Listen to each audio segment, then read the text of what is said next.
오늘 우리가 함께 읽은 이 착한 사마리아 사람 이야기는 너무나 잘 알려져 있는 그런 말씀입니다. 우리가 제법 긴 본문이지만 읽은 것처럼 본문 구성이 그렇게 어렵지 않습니다. 그 본문 구성도 아주 명료해서 이미 이렇게 기록되어 있는 내용 이상으로 어떤 해석을 더 덧붙일 필요가 없을 정도로 이렇게 쉽게 이해할 수 있는 그런 말씀입니다. 예수님과 율법학자의 대화로 이루어진 오늘 본문 말씀은 크게 두 가지 부분으로 구성이 되어 있습니다. 첫 번째는 영생하는 길, 그 길에 관한 물음을 중심으로 한 부분, 그러니까 25절에서 28절까지 그렇게 되어 있고, 두 번째는 그 영생하는 길로서 제시된 이웃 사랑의 길, 그것과 관련해서 이웃이 과연 누구인가 하는 그 물음을 중심으로 하는 대목입니다. 율법학자와 예수님의 대화는 처음부터 긴장감을 띠고 있습니다. 율법학자는 처음부터 예수님을 시험하고자 하는 의도로 이야기를 건네고 있습니다. 선생님하고 아주 정중하게 예를 갖추고 있기는 하지만 속내는 과연 이 예수라는 자가, 아마 속으로 그랬겠죠. 이 예수라는 자가 율법을 알고 있을까? 이것을 떠보기 위한 것이었습니다. 이를 간파한 예수님께서는 곧바로 반문합니다. 율법에 어떻게 기록되어 있느냐, 그리고 그것을 어떻게 이해하느냐 묻습니다. 예수님께서도 마음의 준비를 단단히 하고 지금 이 율법학자와 대결하고자 하는 그 자세로 반문하고 있는 것입니다. 율법학자는 구약의 말씀, 신명기 6장의 말씀, 레위기 19장의 말씀을 들어서 아주 자신 있게 답합니다.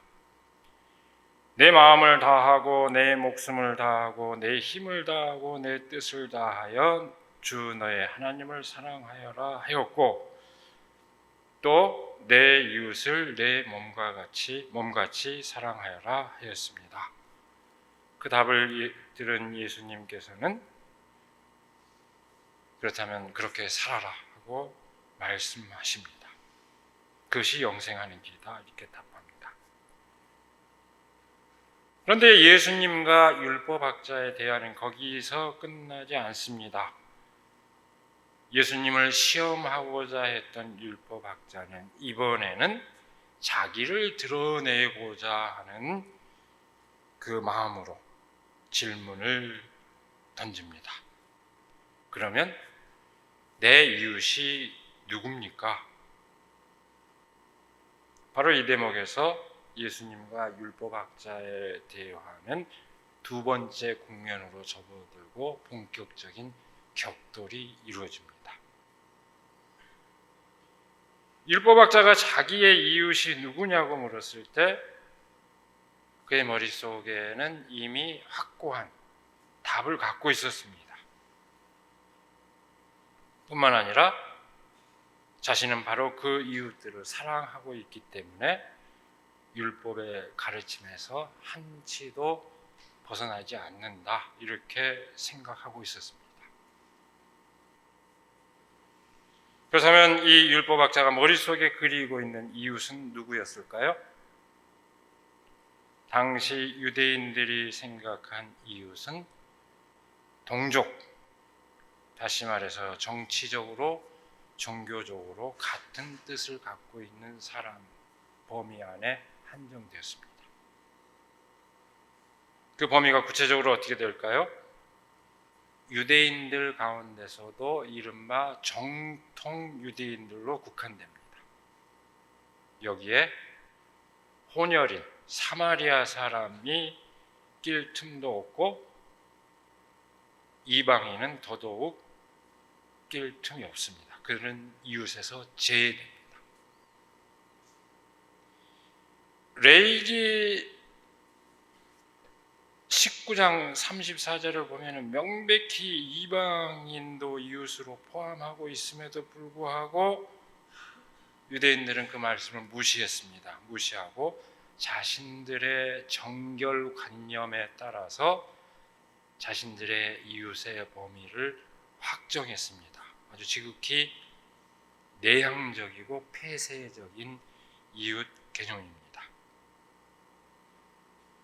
어쨌든 유대인은 딱 그렇게 이웃의 범위에 율법학자는 확정해놓고 그 이웃을 내가 알고 있고 나는 이 이웃을 충분히 사랑한다 이렇게 생각하고 있었습니다. 그 점에서 자기가 설정하고 있는 그 이웃을 사랑한다는 점에서 스스로 흠잡을 데 없다고 스스로 생각했을 것입니다.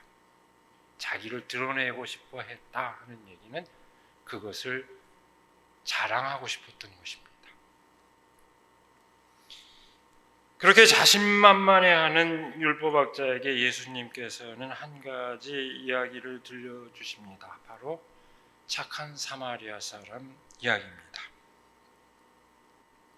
어떤 사람이 예루살렘에서 여리고로 가다가 강도를 만나 거의 죽을 지경에 이르게 되었습니다. 예루살렘은 북쪽이고 좀 높은 지대이고 이 여리고는 그보다 더 낮은 남쪽에 조금 더 낮은 지대입니다. 이렇게 가는데 그 강도를 만나서 죽을 지경이 됐습니다. 마침 그 길을 지나던 제사장이 그걸 보고도 그냥 지나치고 맙니다. 제사장이라면 당시에 백성들의 최고 지도자에 해당했습니다. 최고 지도자로서 가장 지체 높은 그런 신분이었습니다. 그 다음에 또 레인 한 사람이 그걸 보고 또 지나치고 맙니다. 레인은 제사장보다는 낮은 지혜, 당시에 낮은 지혜에 있었지만 제사장이 하는 일을 돕는 사람들이었습니다. 둘 다 종교적으로 신실하고 또한 자신의 맡은 임무에 성실한 사람들이었습니다. 이분들이 왜 지나쳤을까요?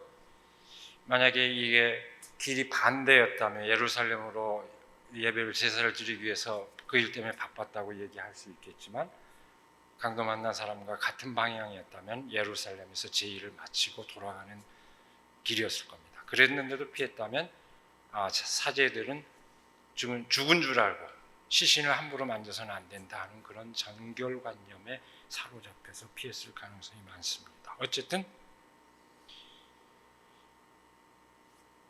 이 두 사람은 고통에 처한 사람을 두고 지나칩니다. 단적으로 얘기하면 사랑의 실천에 무력한 종교적 열성을 이 대목에서 비판하고 있는 셈입니다. 강도 만난 사람이 고통을 겪고 있는 그 자리에 한 사마리아 사람이 지나갑니다. 그 사마리아 사람은 측은한 마음이 들어서 정성으로 강도 만난 사람의 상처를 싸매주고 자기 짐승에 태워 여관까지 데려다 주면서 돌봐줄 것을 부탁합니다. 만약에 비용이 더 들면 자신이 되돌아올 때 갚아줄 테니까 충분히 보살펴달라고 부탁까지 합니다. 사마리아 사람은 물론 그 강도 만난 사람과 아는 사이가 아닙니다. 정황으로 봤을 때 전혀 아는 사이가 아닙니다. 단지 고통을 겪는 모습에 연민을 느끼고 지극정성으로 마치 자신의 가족이나 이웃을 돌보듯이 합니다. 유대인들의 입장에서 볼 때 이스라엘의 순수성을 훼손한 것으로 간주된 사마리아 사람은 이방인보다 더 질시의 대상이었습니다. 우리도 그러죠. 다른 외국보다도 북한을 더 경원시하는 그런 관념 비슷합니다. 그들은 도저히 이웃이 될 수 없는 사람들이었습니다. 유대인들은 심지어 길을 북쪽으로 여행을 할 때에도 사마리아 지역을 피해서 갈 만큼 유대인들을 경원시했습니다. 그런데 그런 사마리아인이 선행의 주인공으로 등장하는 것 자체가 유대인의 입장에서는 충격적이고 불편한 내용이었습니다. 그래서 그 충격으로 아마 멍 때리고 있었을 율법학자를 향해서 예수님께서는 과연 누가 이웃이 되어 주었느냐 묻습니다. 율법학자는 피할 길 없이 정답을 내놓습니다. 자비를 베푼 사람입니다. 예수님께서는 그렇다면 그렇게 자비를 베풀라 이렇게 말씀하십니다. 그것이 곧 영생, 영원한 생명을 누리는 길이다 하는 얘기입니다. 긴장감 넘치는 대화는 이렇게 종결됩니다. 우리가 이 이야기를, 기록된 이야기를 이해하는데 커다란 어려움은 없습니다. 근데 이 이야기는 한마디로 얘기하면은 예수님께서 확고한 자기 신념을 바탕으로 자기 나름의 의에 사로잡힌 율법학자의 세계를 완전히 무너뜨려버리고 새로운 세계로 그를 인도하는 그 과정을 아주 극적으로 전해주고 있습니다. 바로 그 점에서 이 이야기는 우리 그리스도교 신앙의 진수를 함축하는 이야기라고 할 수 있고, 그만큼 그리스도교의 역사에서 이 본문 말씀은 아주 빈번하게 인용이 되고 그 의미가 계속해서 음미되어 왔습니다. 많은 해석들이 있습니다만 가장 대표적으로 널리 알려진 해석으로는 아우구스티누스의 해석인데, 이 이야기를 하나의 우화, 알레고리로 보고 이야기를 구성하는 모든 소재들의 의미를 부여하는 방식으로 해석했습니다. 제가 종종 얘기합니다만 비유와 우화, 알레고리는 성격이 다릅니다. 비유는 여러 얘기가 있지만 한 가지 초점을 겨냥한 반면에 우화라고 하는 것은 그 이야기를 구성하고 있는 모든 소재들이 하나하나 다 상징적인 의미를 갖고 있다고 보는 겁니다. 이렇게 그게 우화의 특징인데, 그것이 소위 교회에서 널리 행해지는 영해라고 하는 게 대개 그런 방식입니다. 가장 대표적으로 그 아우구스티누스의 그 영해가 널리 알려져 있는데, 예를 들면은 쭉 다 열거하지 않겠습니다. 강도 만난 사람을 우리 죄에 빠진 인간의 삶 현실을 드러내는 것으로 봤고, 사마리아인을, 그를 구해준 사마리아인을 예수 그리스도로 봤고, 요간을 교회로 생각했고, 동전두님을 신약과 구약으로 생각하고, 이런 식입니다. 다시 돌아올 때까지 잘 돌봐 주십시오. 예수님께서 다시 재림할 때 이런 식으로 해석을 했습니다.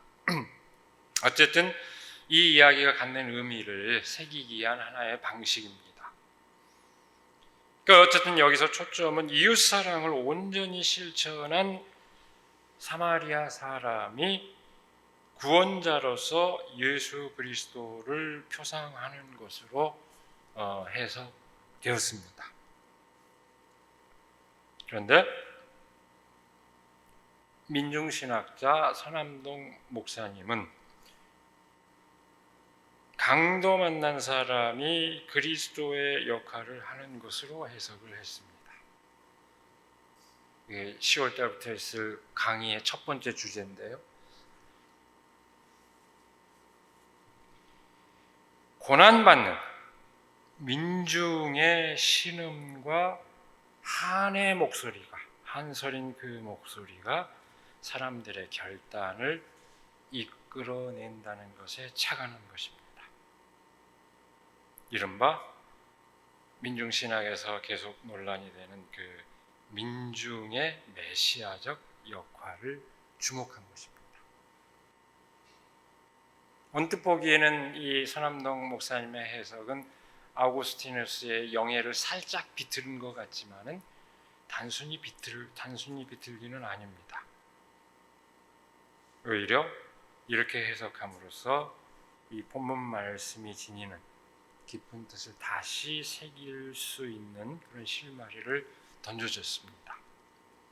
여러분, 오늘 본문 말씀을 잘 주목하십시오. 율법학자가 예수님께 내 이웃이 누굽니까? 라고 물었는데 예수님은 어떻게 반문했습니까?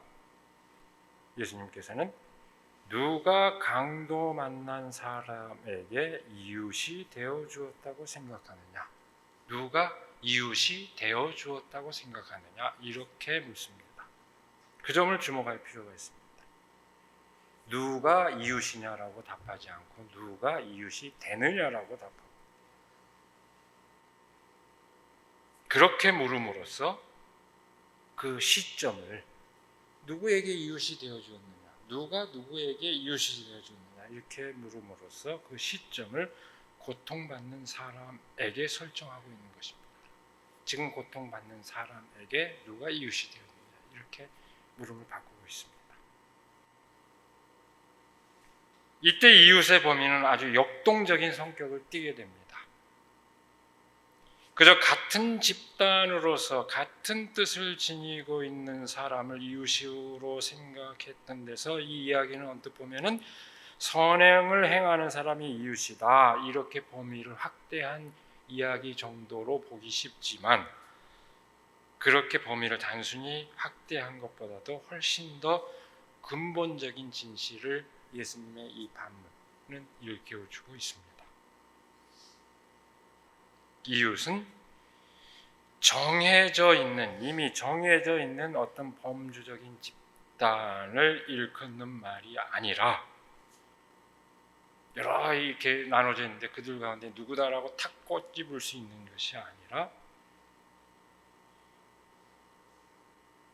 고통의 호소에 응답하고 연대하는 그런 역동적인 관계를 일컫는다고 일깨워주는 것입니다. 이웃의 그 범위가 개념 자체가 그렇게 바뀌어야 된다고 본 것입니다. 고통을 받는 사람에게는 뭐 이해하자면 이렇게 되죠. 고통을 받는 사람에게는 도움의 손길을 주는 사람이 이웃이 되고 그 도움의 손길을 주는 사람에게는 고통받는 사람이 이웃이 된다. 이웃이 되어야 된다 하는 것을 일깨워주고 있습니다. 달리 표현해 볼까요? 이웃이기 때문에 사랑하는 것이 아니라 이웃이기 때문에 사랑할 수밖에 없는 것이 아니라 가깝기 때문에 해야 되는 것이 아니라 사랑하기 때문에 사랑함으로써 이웃을 맺는 관계입니다. 사랑함으로써 이웃이 되는 관계입니다. 가깝다고 해서 사랑하는 관계가 아니라 다시 얘기하면 관심을 기울이고 사랑하는 마음과 행동이 가까운 사람을 만드는 이웃을 만드는 그런 관계입니다. 그렇게 예수님은 그 사람들의 통념을 뒤바꿔 놓습니다. 이미 잘 알고 있는 사람이 이웃이 아니라 너의 도움을 필요하는 모든 사람들을 이웃으로 삼으라는 얘기입니다. 여러분, 이 착한 사마리아 사람 이야기에는 우리가 이 말씀을 너무나 본문에 기록된 게 명쾌한 것 같지만 이 말씀을 음미할수록 많은 상상력을 불러일으킵니다. 제가 늘 비유에 관련해서 해석할 때마다 한 걸음 더 나가서 늘 짚어보고 싶은 그런 차원입니다만 본래 이 비유의 그 자리에서 생각해보면 어떨까? 우리가 이 말씀의 의미를 더욱더 풍부하게 해석하기 위해서 항상 그 물음을 한 번 더 저는 더 던져봅니다. 너무 매끄럽게 오늘 누가복음에 기록되어 있습니다만 그렇게 기록된 이 내용에서 누가복음은 예수님의 대화 상대, 다시 말해서 청중을 율법학자들로 설정하고 있지만 이 농경사회 안에서 농민의 생활 세계와 의식을 공유하고 있었던 예수님께서 늘 그 1차적 청중으로 삼았던 사람들은 대개가 농민이었습니다. 그리고 비유의 소재 자체가 다 농사 짓는 것과 거의 관련되어 있습니다. 그만큼 밀착되어 있는 소재를 갖고 얘기를 했죠. 그러면 그런 사람들에게 원래 이 비유의 자리가, 이 비유 형태, 완전한 비유 형태를 가진 이야기가 그런 농민들을 일차적 청중으로 삼았다면, 율법학자가 아니라 그 농민들을 청중으로 삼았다면 어떤 의미를 지닐까? 그걸 우리 상상해 볼 수가 있습니다. 그걸 그렇게 함으로써 이 말씀이 지니는 의미를 더욱더 풍요롭게 우리는 해석할 수 있습니다. 먼저 잠정적으로, 결론적으로 얘기하자면은 유대의 농민 생활 세계 안에서도 이 이야기는 상당히 충격적이었을 것입니다. 어떤 점에서 그럴까요? 농민 사회는 뭐 오늘날도 크게 기업농은 좀 다를까요? 하여간 좀 오랜 세월 동안 농민 사회는 기본적으로 자기가 흘린 땀의 결과를 자기가 온전히 누리는 자족적인 생활 세계를 추구해 왔습니다. 달리 말해서 이윤을 얻기 위해서 더 많은 것을 생산해야 한다는 관념은 없었습니다.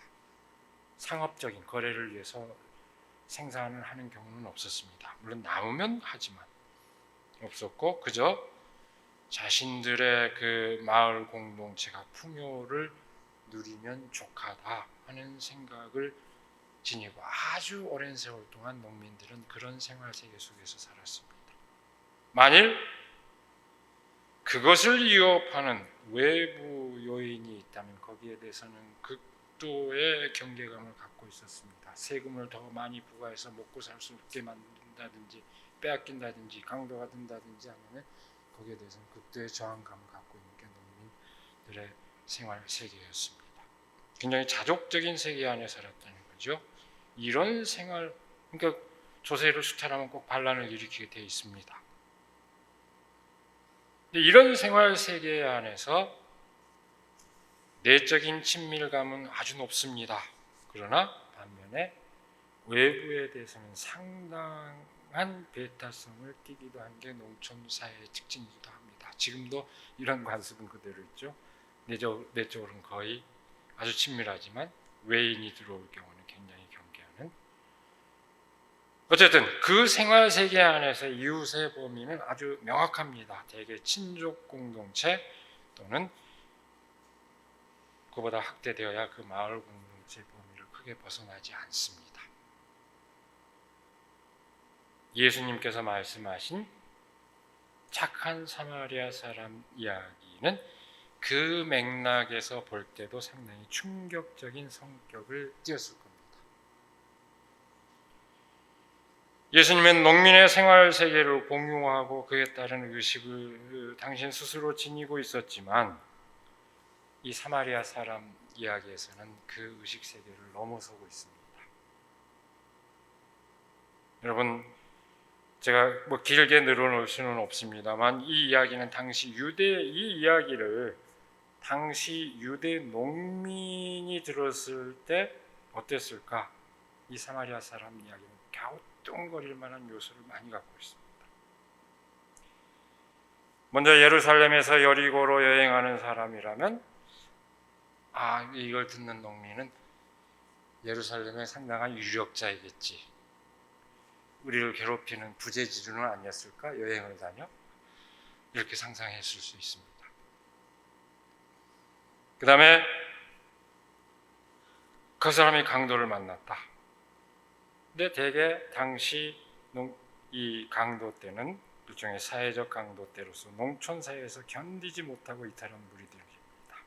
농민들은 대체로 이들에 대해서 동정적이었습니다. 그런 느낌이었습니다. 그 다음에 등장하는 사마리아 사람이라는 것도 꺼림칙한데 이 사람은 틀림없이 상인이었습니다. 농민들의 입장에서는 상인에 대한 평판이 좋지 않습니다. 좋을 수가 없습니다. 이 사람이 어떻게 상인인 줄 아느냐? 짐승에 실은 게 뭡니까? 기름과 포도주였습니다. 이건 아주 중요한 거래 품목이었습니다. 아마 낙타일지 낙이일지 모르지만 실었던 중요한 거래.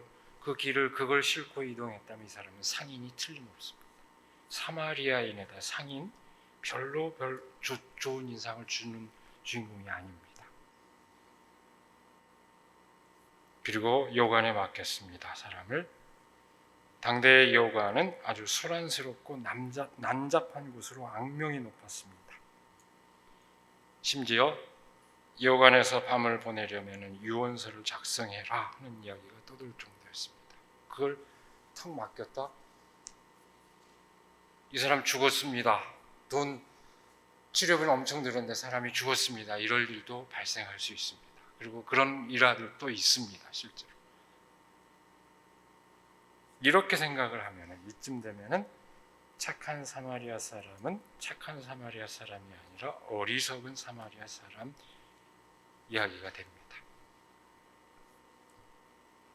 이렇게 의혹을 받을 만한 요소들을 잔뜩 지니고 있는 이야기를 통해서 이 이야기를 통해서 이웃이 누구냐 여기에 대해서 말씀하고 계시다면,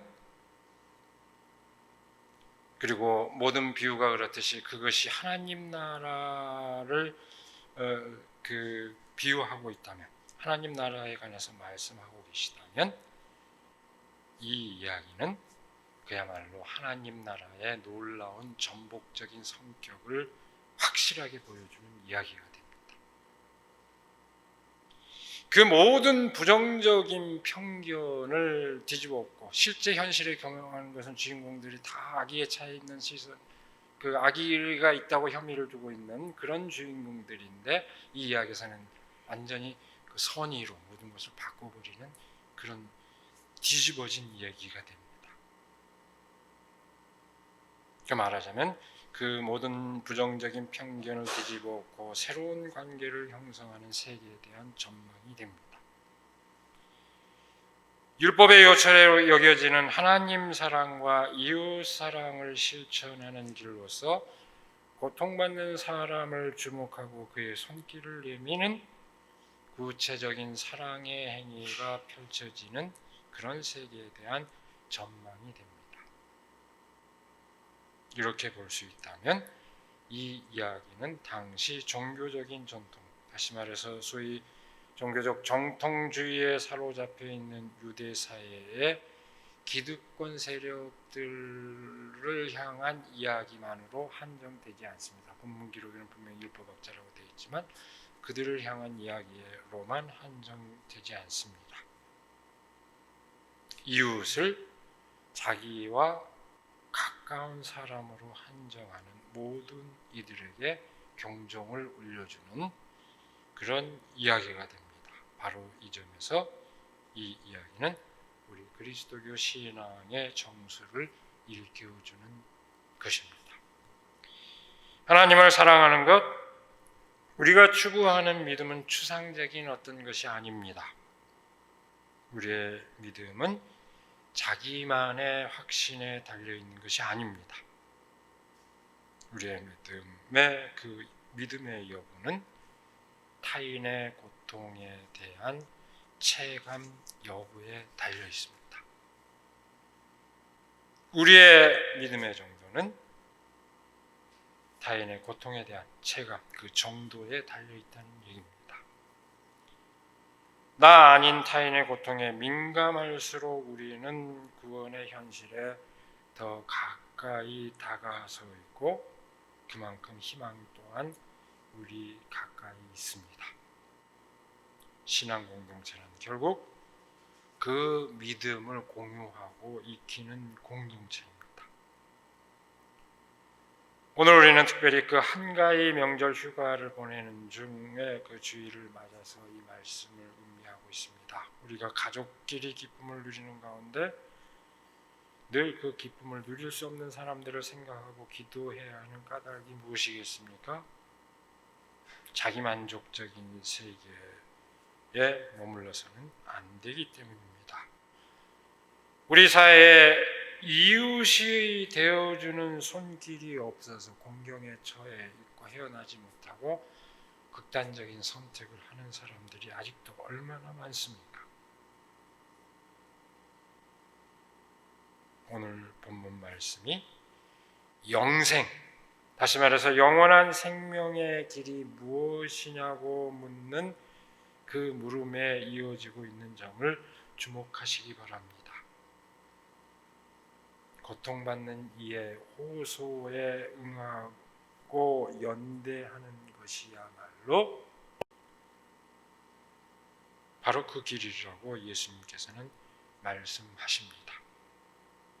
우리가 사는 세상이 마땅한 그 도리를 따르는, 그래서 사랑이 넘쳐나는 그런 사회가 되도록 기도하며 헌신하는 우리가 되기를 시간에 간절히 기원합니다. 기도하겠습니다. 우리에게 복된 날을 허락하여 주시고 또 가족 간의 사랑을 나누는 가운데 하나님께서 이 땅 위에 펼치시는 진정한 그 사랑의 의미를 다시 새길 수 있도록 하여 주심을 감사드립니다.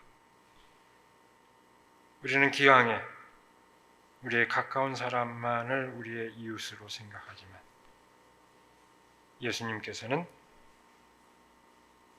우리에게 도움을 필요로 하는 그 모든 사람에게 우리가 이웃이 되라고 일러주고 계십니다.